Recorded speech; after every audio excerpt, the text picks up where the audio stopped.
Hello दोस्तों, आप सभी का स्वागत है क्वेश्चन पूर्व बाजार चैनल पे। तो जैसे कि आप सभी को पता होगा कि पिछले क्लास में आप सभी को 160 क्वेश्चन बता दिए थे, तो आज बताएंगे 161 से। तो बिना देरी किए हुए चलते हैं क्वेश्चन की ओर। रक्त किस ऊतक का हिस्सा है? तो संयोजी है। तो चलते हैं अगले क्वेश्चन की ओर। क्वेश्चन नंबर 162, शैवालों के किस तरह का विभाजन पाया जाता है? शैवालों में किस तरह का विभाजन पाया जाता है? तो आप सभी को पता हो कि असूची विभाजन पाया जाता है। तो चलते हैं अगले क्वेश्चन की ओर।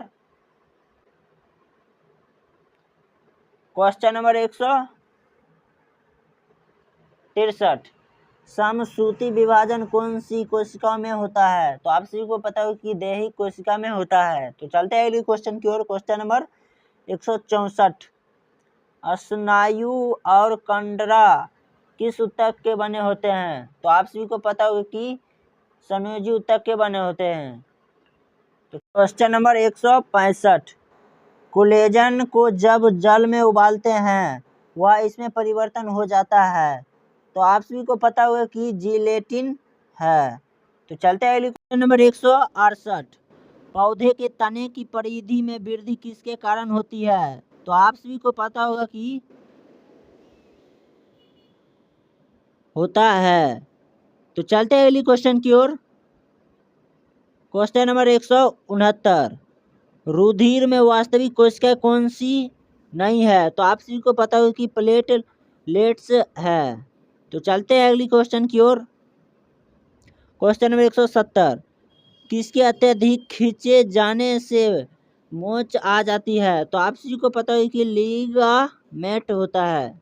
तो चलते हैं अगली क्वेश्चन की ओर।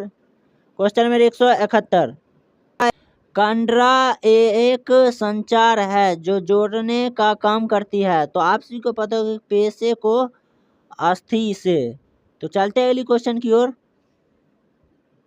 क्वेश्चन नंबर 172, चिकनी पेशियां पाई जाती है। तो आप सभी को पता होगा कि गर्भाशय, धमनी और शिरा में पाई जाती है। तो चलते हैं अगली क्वेश्चन की ओर। क्वेश्चन नंबर 173, आकृति, कार्य तथा उत्पत्ति में समान कोशिकाओं का समूह क्या कहलाता है? तो आप सभी को पता है कि ऊतक कहलाता है। तो चलते हैं अगली क्वेश्चन की।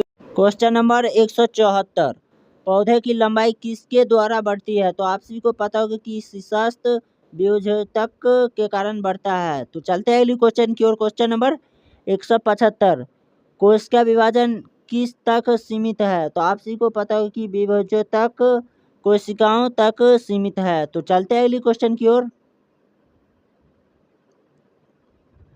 क्वेश्चन नंबर 176, सक्रिय विभाजन किसकी कोशिकाओं में होता है? तो आप सभी को पता हो कि कैम्बियम में होता है। तो चलते हैं अगली क्वेश्चन की ओर। क्वेश्चन नंबर 177, घास की तना की लंबाई किसकी क्रियाशीलता में बढ़ती है? तो आप सभी को पता होगा कि अंतर्वेशी विभाज्य में बढ़ता है। तो चलते हैं अगली क्वेश्चन की ओर। क्वेश्चन नंबर 178, कुटीम उपकला किसका नाम है? तो आप सभी को पता है कि सल्की उपकला का है। तो चलते हैं अगली क्वेश्चन की ओर। क्वेश्चन नंबर 179, स्तंभाकार उपकला शरीर के किस हिस्से में पाया जाता है? तो आप सभी को पता है कि आमाशय और आंत में पाया जाता है। तो चलते हैं अगली क्वेश्चन की ओर। क्वेश्चन नंबर 180, किस प्रकार का ऊतक ग्रंथियां बनाता है? तो आप सभी को पता होगा कि उपकला है बनाता है।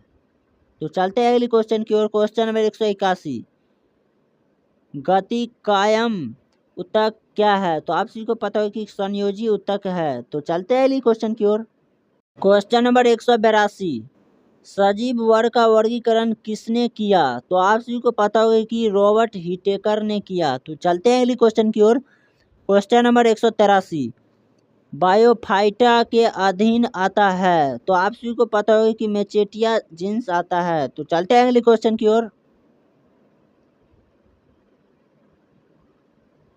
क्वेश्चन नंबर 184, जिन मछलियों में जबड़ा नहीं होता है कहलाता है? तो आप सभी को पता होगा कि एनाथा कहलाता है।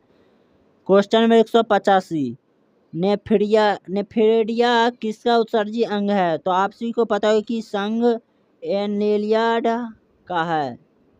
तो चलते हैं अगली क्वेश्चन की ओर। क्वेश्चन नंबर 186, किस वर्ग के पौधे को पादप वर्ग का उभयचर कहा जाता है? तो आप सभी को पता होगा कि बायोफाइटा को कहा जाता है।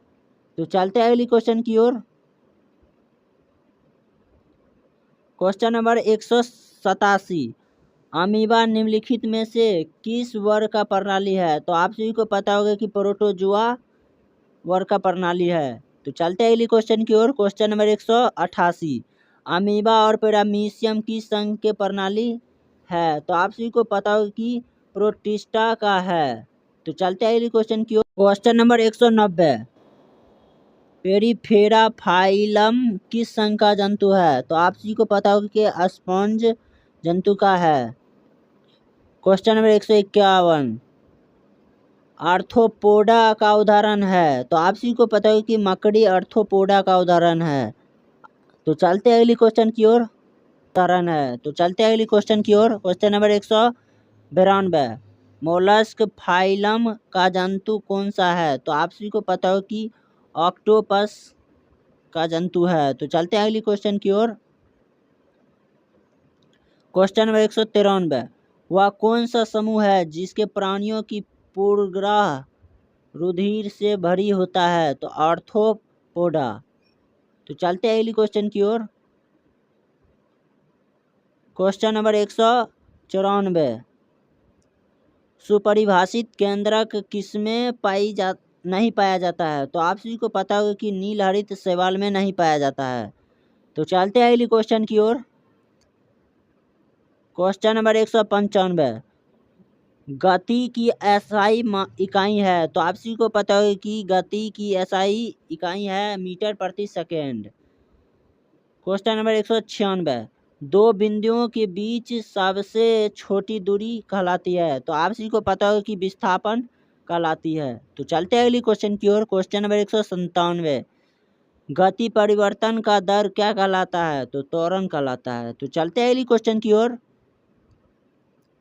क्वेश्चन नंबर 198, त्वरण की इकाई है?